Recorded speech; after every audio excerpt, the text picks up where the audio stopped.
Welcome to Fast Politics, Tim Miller. Hey, Molly Jong-Fast. I'm Thank back. you. Fast Thank you for politics. I think I've lost joining. my gold jacket.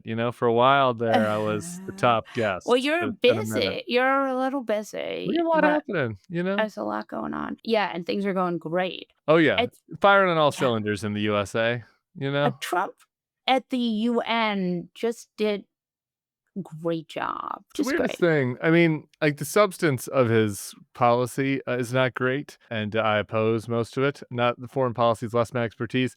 The style, the politics of like what he's doing, and he goes out there and talks about how well respected he is now, and how all the countries respect him. If you were extremely respected, is that something that you'd say in front of a room of people? Like usually someone like Tom Hanks.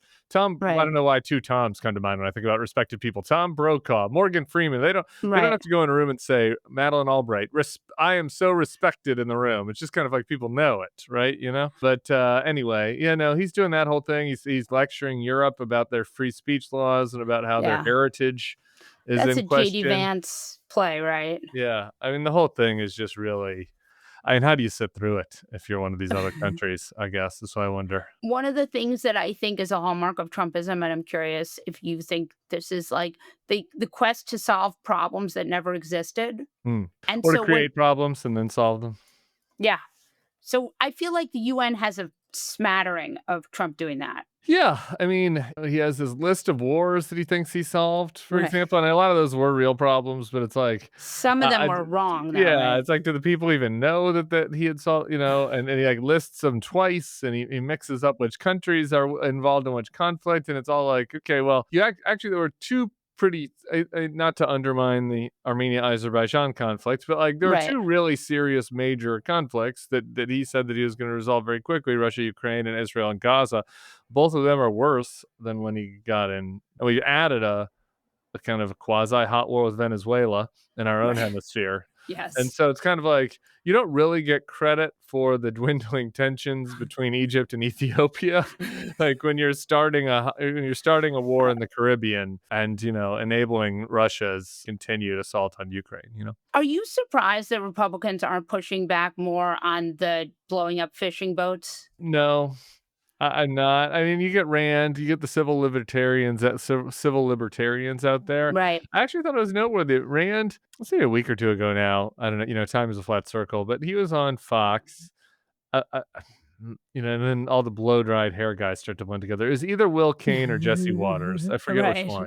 They're And basically the same. yeah, and I thought it was actually good that Rand was on Fox, like making a pretty coherent and cogent argument for why we don't want to just have the government start bombing random boats in the Caribbean, and how somebody that was a small government conservative might be concerned about that kind of power if it gets into the Yeah. wrong hands. And Yeah. so it was good that he was out there doing that. But like, no, these guys, the only fight they've really picked has been on the free speech stuff, right? I mean, like Right. Bondi did have to back down. Cruz and several others are out there on the Brendan Carr thing, which is good, which I appreciate.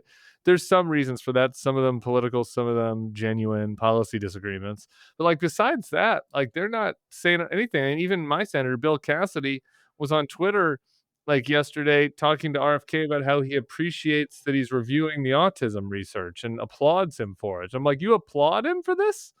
Yeah. Like you're a doctor. You know better. So anyway, I don't have any hope for these guys really, and I just take pleasant surprises when I can get them. I do think when it comes to Ted Cruz, having a podcasting senator, Yeah, right? Like, it goes against interest as a podcaster. He doesn't mm, want anybody. I think he identifies as much as a competitor of ours than as yes. he does as a competitor of like Sheldon Whitehouse. Like I really think he likes being a podcaster. So yeah, I think there's something to that for sure. I also think that like their identity is really wrapped up in being a "don't tread on me" free speech thing in Right. the way that like some of Trump's other abuses. Obviously, if Biden did them, they would oppose them. They're Right. opposed to them in academic sense. The Yes. Department of Justice. Going after foes, or we could go down the whole list. But like the free speech thing, I do think a lot of these guys like feel is very central to their identity, and Right. I think that's part of the reason why they've pushed back. And another part is that like Pam Bondi and Brendan Carr at the FCC, that little twerp, have been so like hackish about all this Right. It's that true. like it gives them an easy way to like distance without really distancing from Trump. Right. They can be like, Right. Pam Bondi doesn't, that blonde doesn't know what hate speech is, and Right. Brendan Carr is, so but so there are some situational reasons, but I'll take it, I guess. It is interesting though when you're talking about these libertarians because like one of the very few voices of dissent in the House of Representatives is Thomas Massey. Yeah. Every once in a while you gotta hand it to the libertarians. Like, at least they are, at least they have what's a Big Lebowski line? At least they have an ethos. Yeah. And so I do think there's that. Part of it is I think that they have been used to opposing the Right. party leadership, Right. and in times on things that maybe wouldn't necessarily align with the left, right? Like, there were times where Right. they opposed the party leadership on, like, too much spending, right, or something, Yeah. right? And so Yeah. they got used to opposing party leadership, and they're a little more comfortable with it than some of the more rank and file Republicans. The crazy thing is, you just like list through all of the just total abuses of the Constitution, just plain stupid policy decisions, harmful to the MAGA base decisions that they've made, and it's just like the fact that we can name these guys that have spoken up, and it's a big It's difference pretty from sad. 2017. And like I was on, I was probably, well, I guess this podcast hadn't started in 2017, but if we had an imaginary version of this podcast in 2017, I would have been on there then, also complaining that more Republicans weren't speaking up. But then there were kind of a lot by comparison, Right. right? Like there weren't enough for my tastes, but Right. and even the Speaker of the House at times, Paul Ryan. In 17 and 18, no model of courage, don't want to build him a statue, but like Right. he was checking Trump on various things. Again, like not as much as we would have wanted. It's totally different. Like they're like the party is totally, bought a full subsidiary of the Trump Inc. Yeah. Tell me if you think I'm crazy here, because I think one of my many bad qualities is that I'm too optimistic.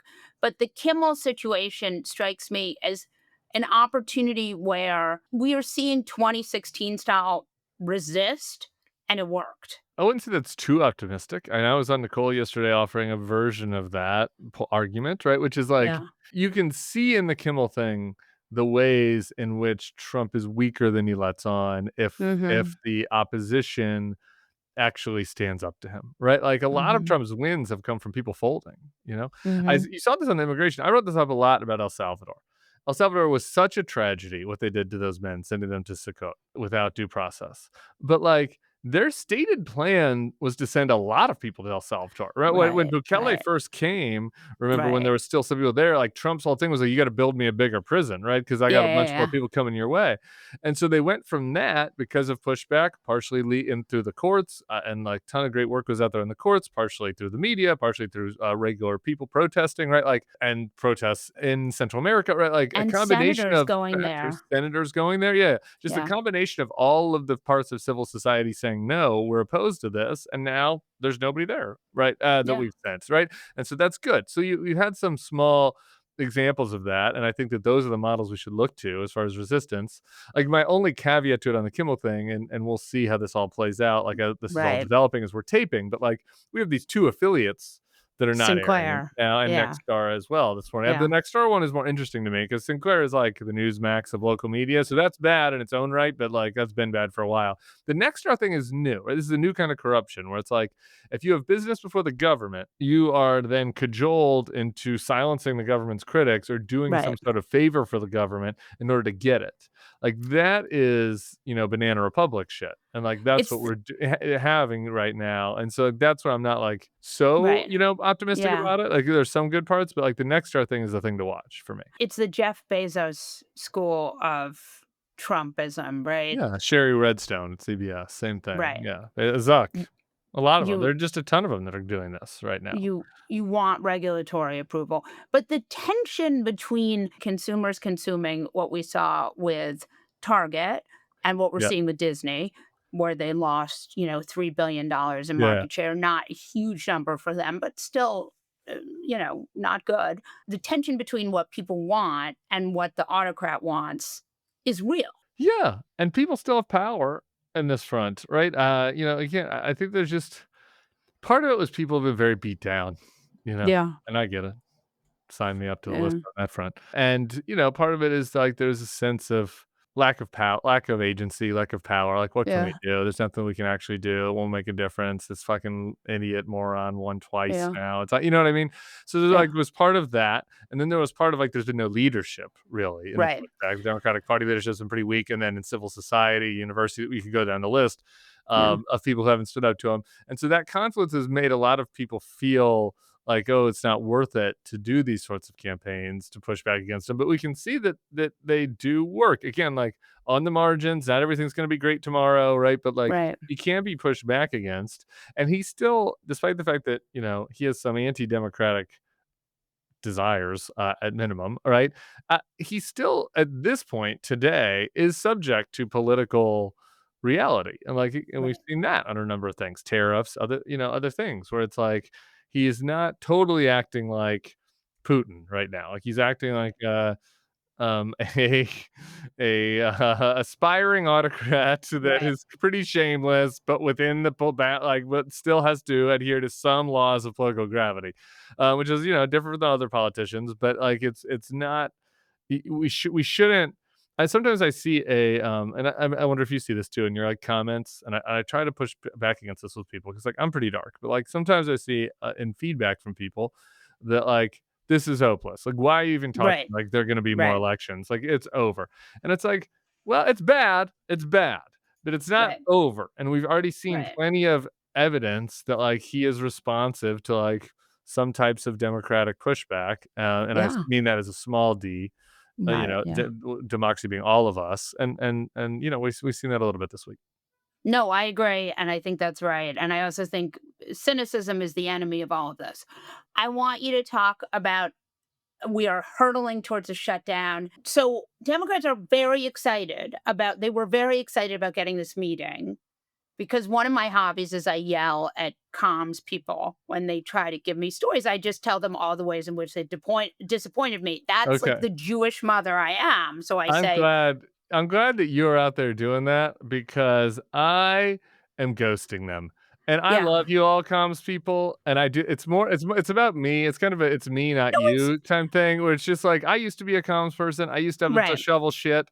And so it makes me feel bad for them that they have to shovel right. shit to me. And so rather than arguing with them, I just pretend like I didn't see it. So I literally come back with, "I'm really disappointed about that, and do you really think that will work?" And also you realize and then I send them all the mean tweets that people tweet about Yeah, them. got it. So that's my interaction. So I as you can tell, I'm real popular, but I'm I happy am you're a out there doing Jewish that. mother, and this is how we get results. So it is emotional blackmail. Yeah. So they are super excited about this meeting with Trump. They really wanted it.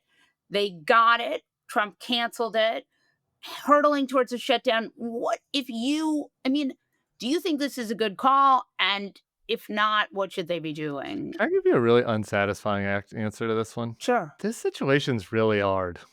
Like, Yeah, it no, just I mean is. It's, like, that's why I'm really asking. I'm easy. asking. I'd Yeah. rather have a nuanced take Yeah, than a exactly. no, I don't that know. I just sucks. think that and I get it. And I have been, at the front of the parade on the do something parade, Yeah, like, yeah, yeah, for the yeah, Democrats, like, do anything. Just, like, do yeah. something. Show me you're alive, poking them with a stick. Like, that Right, has been me.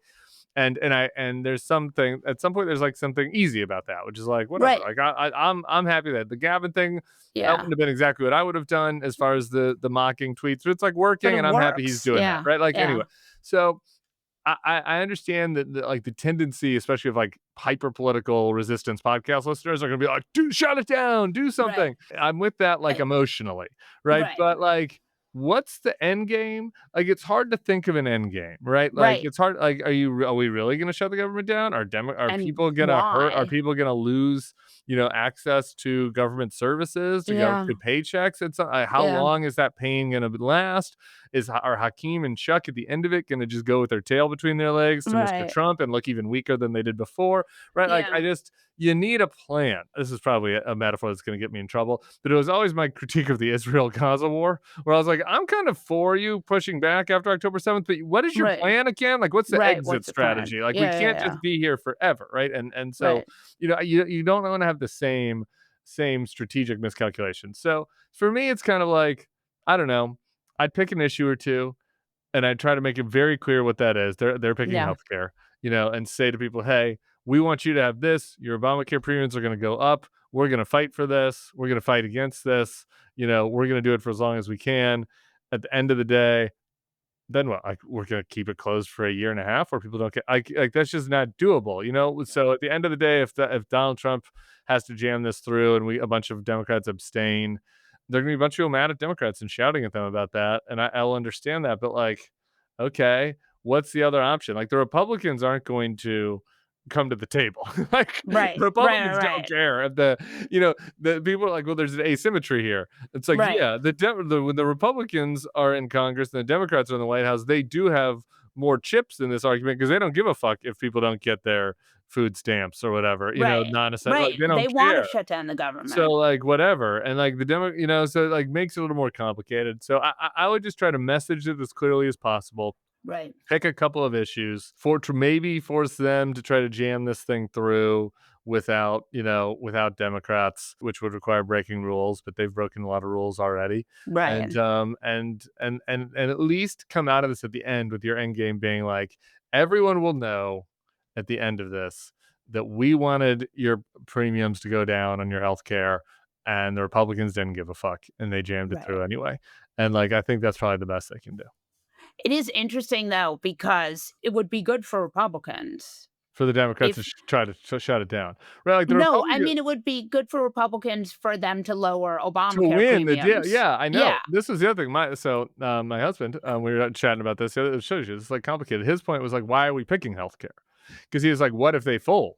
Right? Like, what if they fold on it? And then he's like, don't we want people to see that the Republican policies are hurting them in their healthcare premiums? I hear Uh, that. Like, I don't know. yeah. That's what I'm saying. It's kind of there's not a perfect option. Like, there could have been Right. another path that was like, we're not going to fund your ICE agents until they take off their masks. But then some people Right. would say, well, immigration's kind of a winning issue for Republicans. Do you really want to pick that one? Okay, Right. like you could, like it's not like we're gonna say refund USAID, and I would like that. Right. That'd be my policy preference. And Nobody actually cares about USAID except you and me yeah. and like 18 other people, right? Like it's a little bit more complex than people think. I'm reserving judgment. Actually, I want to Yeah. see how things go over the next week. What a nice nuanced take, Tim I Miller. know. Thank Anytime. you. Bye, Jong-Fast. Good to see you again, girl.